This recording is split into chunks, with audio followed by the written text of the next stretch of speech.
Hey everybody, Rockin Robbie Billups here for Pop Culture Philosophers, and it's time for the weekly comic book review.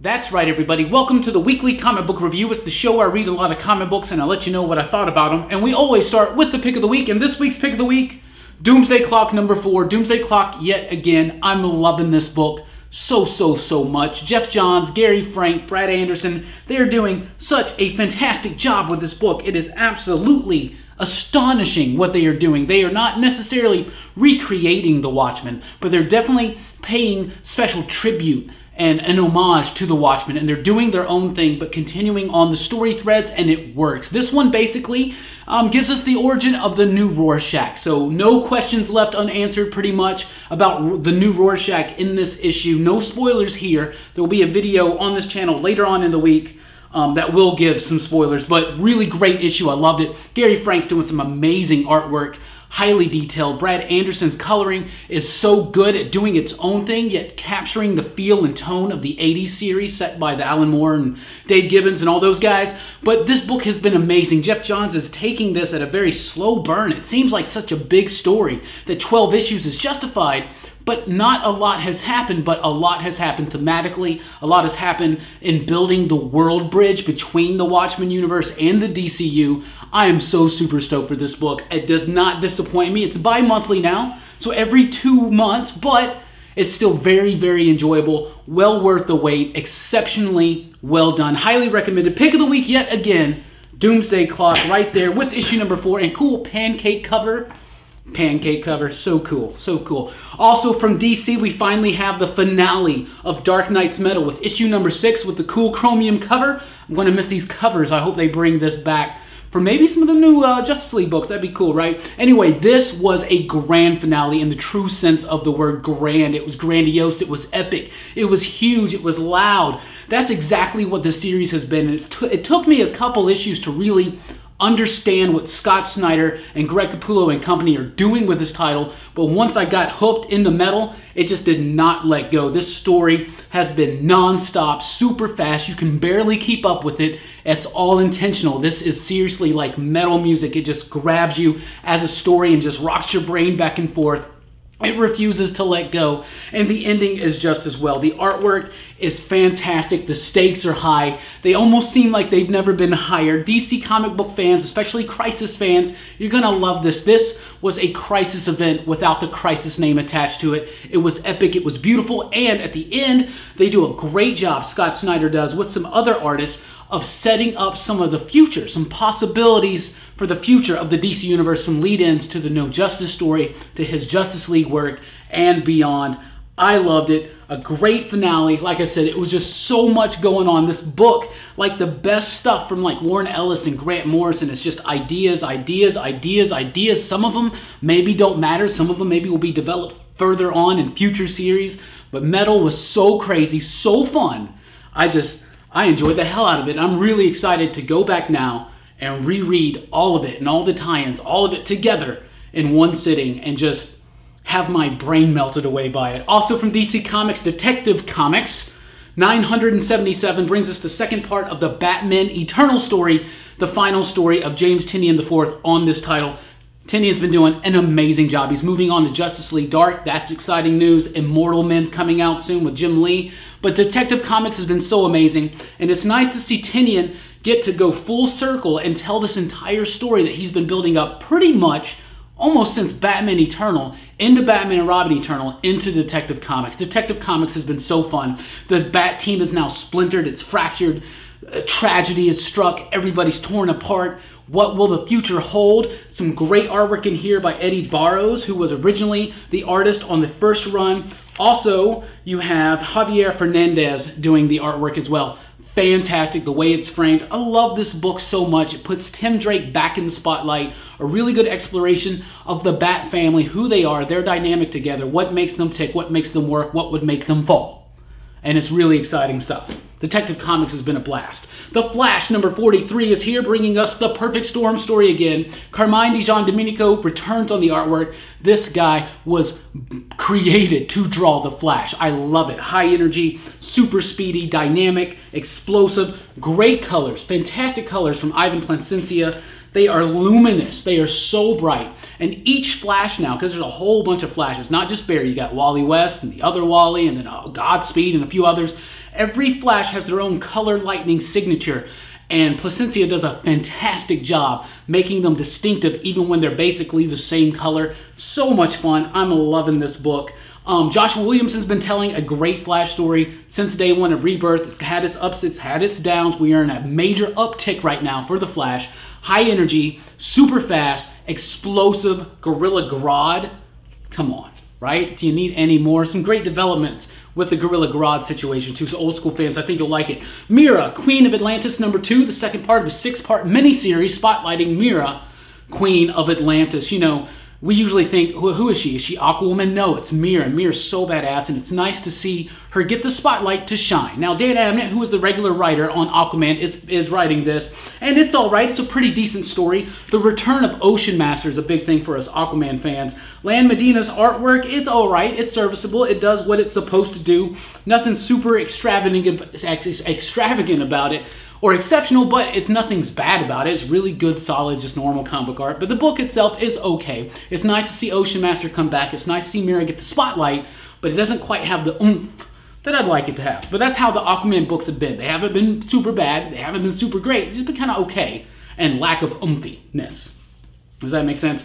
The New Age of Heroes continues to roll on. Terrifics number 2 is here. This is DC's Fantastic Four book, and it works, and it's great. It kind of captures that same feel of a Fantastic Four book, but still early in their careers. Back in the early days with Kirby and Lee when they were still kind of bickering a whole lot. Not just Thing and Johnny, but all of them. Reed was like really like, just like a hard ass back in those days, seriously. But that's kind of the vibe in this. It's great. I love the characterizations. The story is great. Ivan Reyes' artwork is explosive. It's phenomenal. It's so cool. So many homages to the Fantastic Four, but so much differences to the Fantastic Four. The characters work, Phantom Lady, Mr. Terrific, Plastic Man, Metamorpho, an unlikely team, a team I never would have thought to put together, but fantastic. I love it. It's fantastic. It's terrific. It's amazing. Plus, there's a little bit of a Tom Strong mystery. It doesn't really, it gets addressed a little bit, but not too much. But the hook for the entire series, why these four are together, you get it in this issue. I loved it. I thought issue 1 was great. Issue 2 is fantastic. So far, my favorite from the New Age of Heroes. Speaking of which, Silencer number 3 is out here. This so far has been, this and Sideways have been okay. Damage has been amazing. Terrifics have been amazing. Silencer's been pretty solid. This issue actually kicked up the action to an extreme pace. Like, I really, really like it. This is high octane action in comics right here. John Romita Jr. is a master storyteller. He's been doing this for a long time, and one of the best things he does is his storytelling ability, the way he graphically brings you along, and he does these action scenes so great. There's so much going on, so much detail, but it all fits. It doesn't feel cluttered, and even though his shapes, John Romita Jr., a lot of people think his artwork is too square, his figures and stuff like that, right? But it works. It's his style. It's fantastic. I love it. I love it so much. This is high energy, great stuff in here. Fantastic coloring on this, actually, and I want to, who exactly is the colorist, because I am not quite sure, and I want to look it up because I want to give props where props are due. The colorist is Dean White and Arif Prianto. Fantastic job there, coloring on John Romita's pencils. Gritty, stylistic, explosive. I love it. Silencer's a fun, if you like action, you're going to like that book. Mother Panic returns. DC Young Animals doing their Wave 2, Phase 2 type thing right now. Relaunching Mother Panic Gotham AD. So now Mother Panic, which was set in the DC universe in Gotham City, has now jumped like 10 years in the future because of the results of something that happened after Milk Wars. Mother Panic got thrown 10 years into the future, so she's in a Gotham that's sort of familiar, but not really. It's all different, and it just wasn't that interesting to me. I fell off the original series, which I thought started off so strong, especially with Tommy Lee Edwards on the artwork, and then fell off so quickly for me. It's just something about the character, something about the story does not appeal to me. Ibrahim Mustafa does take over as the artist on this, and the art is solid, and it's great stuff. I would just like to see Mustafa take on a more high-profile book, Mother Panic, not that there's anything wrong with it, and the art's solid, but it's just, nothing about the story grabs me. Nothing about the character, nothing about the world grabs me. I don't know. I just didn't really like that much. Over at Marvel, we got Johnny Blaze Ghost Rider #1. Don't get super excited, Ghost Rider fans. It's not a new Ghost Rider series. It's a one-shot tied into this whole Doctor Strange Damnation thing going on, and it was kind of worthless to me. I didn't really like it that much. It's got some really nice artwork by Phil Noto. I do like Phil Noto, but basically, if you've been keeping up with Damnation, something happened to Ghost Rider at the end of the last issue, and this is what happens to him afterwards. So, I don't know how much of it's going to be caught up in the next issue of Damnation, which is the last issue, actually. It's a really kind of quick and short event, because I'm glad they didn't stretch this thing out too much, but this is okay. I am a Ghost Rider fan, but mostly Danny Ketch. I've never really been that big of a Johnny Blaze guy. It's just because I came up reading comics in the late 80s, early 90s. So I'm partial to Danny, but this was just okay. It's kind of hooky, kind of stupid, and these are the kind of interpretations of hell in comic books that I don't like. But it's got some cool little Mad Max thing. Christopher Sabella does an okay job with the script. I just don't think he had too much to do. He just had to get Ghost Rider from point A to point B. It's one of those one shots that gets a character from point A to point B, because in the next issue they're going to need to be in point B. Does that make sense? Avengers, the 12th part of No Surrender, in issue number 686. This No Surrender story's been fun. It's been full of mystery. It's been full of intrigue. Maybe the mysteries didn't reach out as high and as far as we wanted to. Maybe Voyager's reveal of who she actually is wasn't quite as universe-shaking as we wanted it to be, but the return of the Hulk sure has been Marvel Universe-shaking. I'm loving this new iteration of the Hulk, this Immortal Hulk thing. It's got me super pumped to see what Al Ewing's going to be doing with that character when his book launches this summer, but this is fun. You got Hulk versus Wonder Man throughout a lot of this, a little spotlight under Wonder Man, but the Hulk stuff is amazing. It's so much fun. This is finally, for years, the Avengers haven't really felt like they've had a story big enough to be the Avengers. This story's kind of like that, but at least it's fun. It's fun, and it's kind of like the last hurrah of this iteration of the Avengers before Jason Aaron comes on. So I'm loving this No Surrender story, but it's hands down really just spotlighted because of the way that the return of the Hulk's been handled. It's been done very, very well, and with a ferociousness that I really find appealing. Invincible Iron Man 598 is here, building up to issue 600, which will be Brian Michael Bendis' last issue of Marvel Comics. His last book at Marvel for now will be issue 600. We're building up to the return of Tony Stark. That's going to happen in 599. That's the next issue. This is basically what Bendis has done, is he's taken the Riri Williams story with Stefano Caselli, and he's taken the infamous Iron Man Victor Von Doom story with Alex Maleev, and he's just kind of merged the two stories together. So like half of this is a Riri story, half of it is a Victor story, but they don't really fit together thematically or story-wise or anything like that. So it's a little jarring when it goes back and forth. It's almost like, just give me half Riri and then the final half Doom or something like that. Don't break it up like the way you have to. I don't know. There's some interesting things going on. I always like Bendis, what he's been doing with the Hood since he started taking over the Avengers book. So it's nice to see the Hood. Nice to see Alex Maleev's artwork. Some really cool stuff. What's going to happen to Doom? I don't know. What's going to happen to Riri? I don't know. Tony Stark comes back next issue. 2 more issues Bendis has on Iron Man. His Iron Man work has been okay. I just feel like I don't know, some about his Iron Man work didn't really like. Also, his last issue of Jessica Jones came out this week. I'm not going to review it because I didn't read it, because I fell behind on that book. I haven't read it for like 6 or 7 issues. I'm trade waiting that one. But it looks like something special. I did flip through it. It looks like something special. Old Man Hawkeye #3 is here, presenting what is up with Hawkeye pre-Old Man Logan. So before he goes blind, this is his way to blindness in a way. Hawkeye realizes he's going blind. He's going to go out with one last mission to try to get some revenge for the heroes that have been killed in this Old Man Logan universe, right? This is amazing. The highlight, of course, is Marco Cicchetto on the artwork. The artwork is so solid. So good. You got nice, cool stuff with the Old Man Logan verse. Is that what we're calling it? The Old Man verse? The Old Man versus version of Bullseye. That's really cool. Got a little bit of Venom in it, but this artwork is so great. Beautiful colors, detailed. There's that Venom stuff. I'm liking the story. It's easy. It's a nice read. It's fun. It's light. And the writer, something Sachs, I don't know what his first name is. It is Ethan Sachs. I'm not familiar with him in the comic book world. I don't think he's really done a lot of comic book work, but you can't tell. And it doesn't hurt that you got Marco Cicchetto on the artwork. And seriously, guys, if you're a Thunderbolts fan, especially during the Busiek and the Nicieza days, read this. Heartbreaking. Heartbreaking.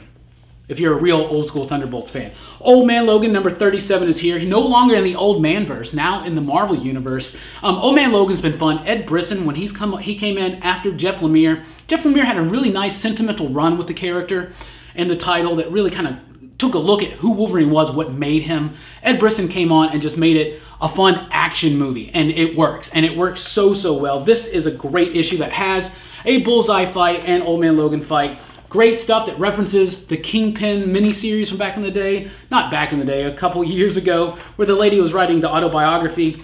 I like it. I like the fight. I like the banter between Old Man Logan and Bullseye. I'm loving Ed Brisson on this title. In fact, I've picked up Brisson's 2 Iron Fist trades to get caught up on that, so maybe I'll do a video on that soon. I don't know. I think I've been sleeping on that book. X-Men Blue is here with issue number 24. I still feel like I'm just lost. Like, I skipped a couple issues because of the Poison X story, and maybe I just can't remember some things that have been developing for the last few issues. X-Men Blue is typically my favorite X-Men book right now. I don't think any of them are super stand out, but I think that could change if they really gave, like, you know, Kelly Thompson, Ed Brisson, Matthew Rosenberg more to do than just, like, you know, Rogue and Gambit and Old Man Logan and, you know, Multiple Man, which I'm down with the Rosenberg Multiple Man for sure. Anyway, I'm talking about X-Men Blue. It's an alright story. It's pretty cool. The actual X-Men Blue team, the young X-Men, they're lost. They're still out in space, I guess, resulting from whatever happened in Poison X. So now you got a new team. You got a little bit of Bloodstorm. You got a little bit of Jimmy Wolverine, you know, Zorn, which is interesting. So there's some interesting stuff happening in here. But I feel lost when I read it now. Maybe it's time for a catch-up or a drop. I think a catch-up, actually, because X-Men Blue's been fun. Lockjaw number 2 is here, written by Daniel Kibblesmith, who is the writer at Quantum and Woody over at Valiant. A really funny, humorous writer. Great action, great dialogue, snappy pace to his scripts. That continues over into Lockjaw. Issue 1 blew me away and actually made the pick of the week last month. I was not expecting that. Issue 2 is not as strong as Issue 1. Not as much characterizations, but not as much characterization, but just as much fun, just as much funny. Seriously, this book is fun, it's light, it's humorous, it's got a great tone to it, a nice little mystery. It's fun, it's fun, it's cute, and I love it. I love it. Straight up. And D-Man's in it, and he is super cool. Power Rangers Mighty Morphin they are. The number 25 is here, starting the Shattered Grid story. So I got this one so that I could open it up so I could read it.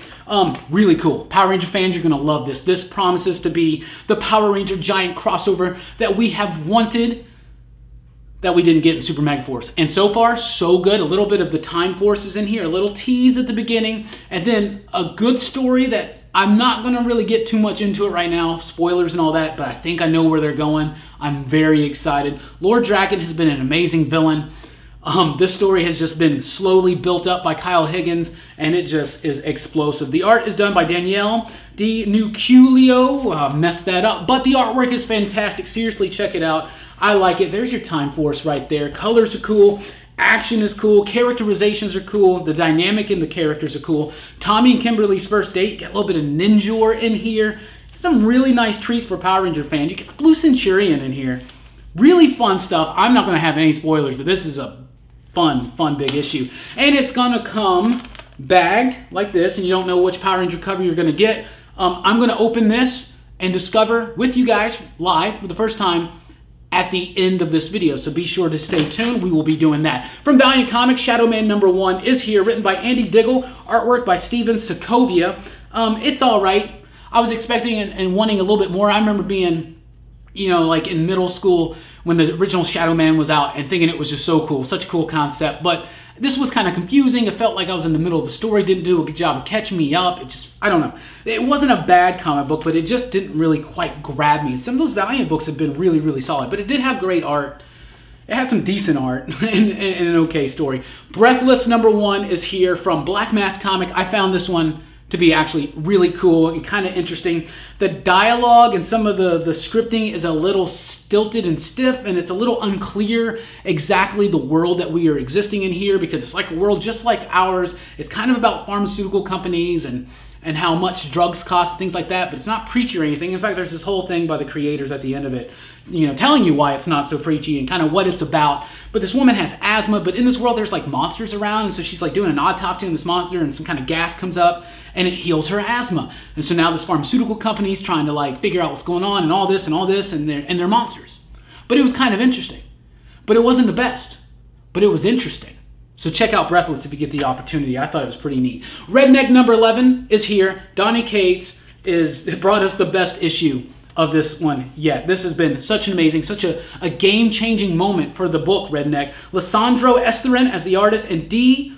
Canifi, fantastic. The art just keeps getting better and better, and the coloring is amazing. It elevates the black and white artwork to levels that I think would be missing just black and white. The coloring adds so much to this book. Such a great issue, such a turning point. This book's getting crazy. It's getting crazy. It started off to me kind of weak, but it's getting better and better and better. And dudes, I am hooked on this book. So Estherren, Canifi, Cates, great job. You got me hooked. Straight up, loved it. Hit Girl number 2 is here from Mark Miller and Ricardo Lopez Ortiz. I thought issue 1 was okay. Didn't really quite sell me. The new Kick-Ass book I'm really, really liking.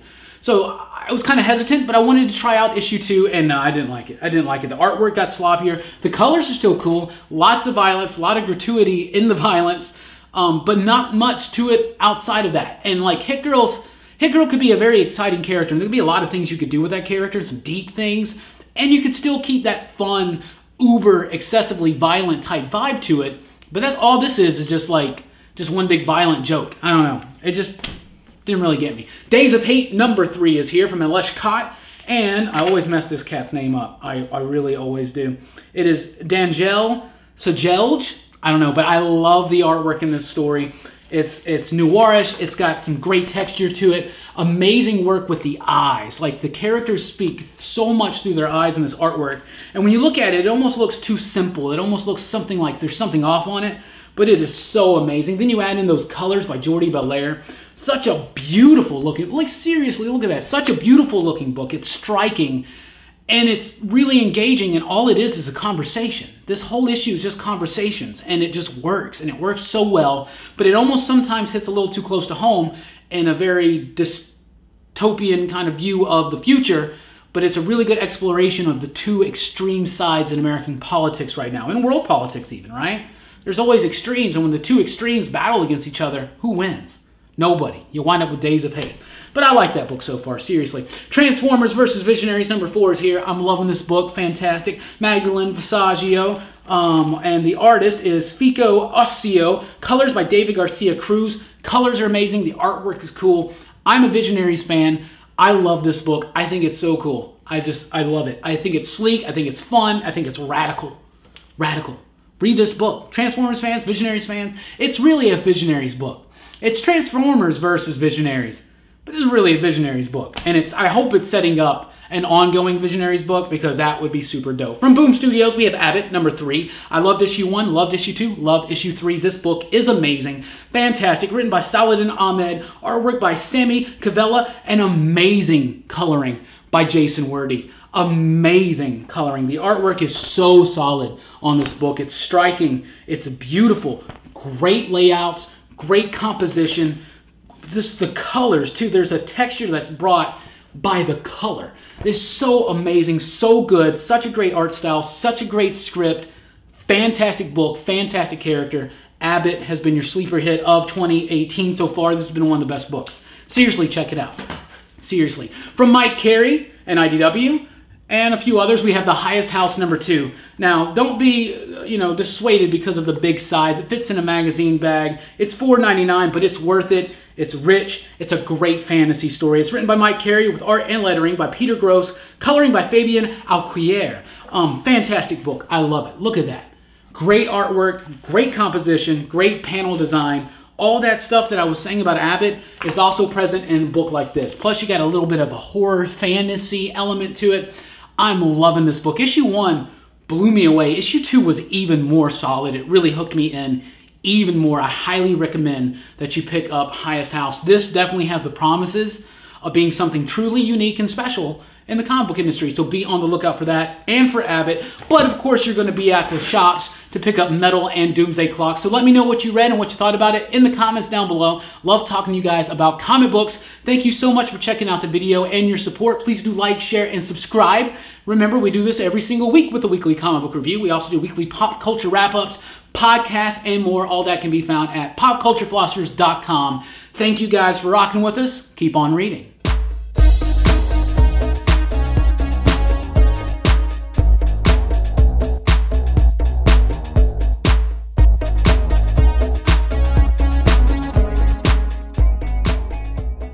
Alright guys, here it is. I told you I was going to open up my Power Rangers poly bag number 25 to find out with you which one I got. I'm really hoping for Tommy. I'm really hoping for Tommy. But you never know. So let's see. I'm going to scissors this open. I'm going to open it up. Well, that's kind of a little difficult. I don't really want to damage the book, but I'm not really someone that cares so much about that. I like reading them more than anything. So, man, I really hope I got a good one here. They'd all be good, right? So let's see. Which one is it?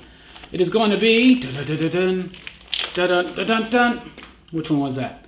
Oh, Red Ranger. Red Ranger's cool. I can live with that. Ah, I got a Red Ranger. That's super cool. Is there anything in there? Like a band with a... Like a black band with a Superman S on it? No. That's super cool, though, man. I got the Red Ranger cover. Let me know in the comments below what cover you get. I can deal with that. I wanted Tommy. I can handle red.